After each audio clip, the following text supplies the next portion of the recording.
Hi everyone, I am Narmada. Another short video మనం ట్రాన్స్పోర్టేషన్లో ఉన్న 1 మార్క్ క్వశ్చన్స్ అనేవి చూద్దాం. First question, why is it necessary to separate oxygenated and deoxygenated blood in mammals and birds? బర్డ్స్లోని మమ్మల్స్లోని oxygenated and deoxygenated blood అనేది ఎందుకు separate చేయాలి, ఎందుకు అవసరం అని అడుగుతున్నారు. First question. Second question, what is the function of platelets in the బ్లడ్లో ప్లేట్లెట్స్ యొక్క ఫంక్షన్ ఏంటి అని అడుగుతుంది. Third question, which chamber of the heart pumps oxygenated blood to the rest of the body?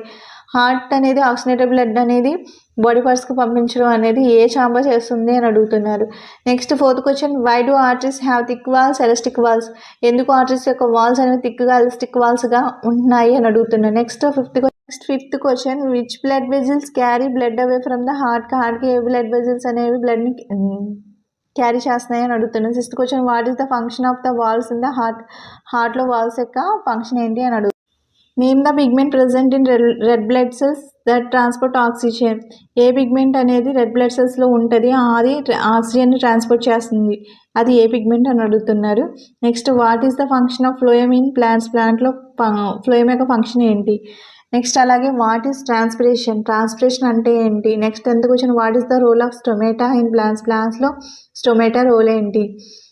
Next 11th question, which force helps in the upward movement of water in tall ట్రీస్లో ఏ force అనేది మనకి upward movements, water అనేది upward మూమెంట్స్కి వెళ్ళడానికి use అవుతుంది అని అడుగుతున్నారు. Next 12th question, what is translocation అంటే ఏంటి అని అడుగుతున్నారు. ఇంకా మనం 8 మార్క్స్ క్వశ్చన్ చూసినట్లయితే మీరు ట్రాన్స్పోర్టేషన్లో హ్యూమన్ ట్రాన్స్పోర్టేషన్ అలాగే ప్లాంట్ ట్రాన్స్పోర్టేషన్ చూసుకున్నట్లయితే మీకు కాన్సెప్ట్ని అర్థం చేసుకొని మీరు ఫుల్ఫిల్గా ట్రాన్స్పోర్టేషన్ ప్లాన్స్లో ఎలా జరుగుతుంది అలాగే హ్యూమన్స్లో ఎలా జరుగుతుంది చూసుకుంటే దాంట్లో మనకి డిఫరెంట్ టైప్స్ ఆఫ్ క్వశ్చన్స్ అనేవి ఇవ్వడం అనేది జరుగుతుంది అనమాట.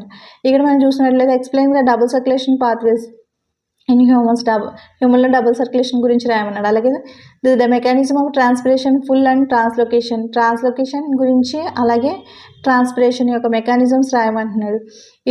వీటికి మీకు ఆన్సర్స్ కావాలంటే ఒకసారి ట్రాన్స్పోర్టేషన్ టాపిక్ ఉంది, ఆ టాపిక్ ఒకసారి చూడండి. Next, describe the components and rules of the plant vascular system including xylem and phloem.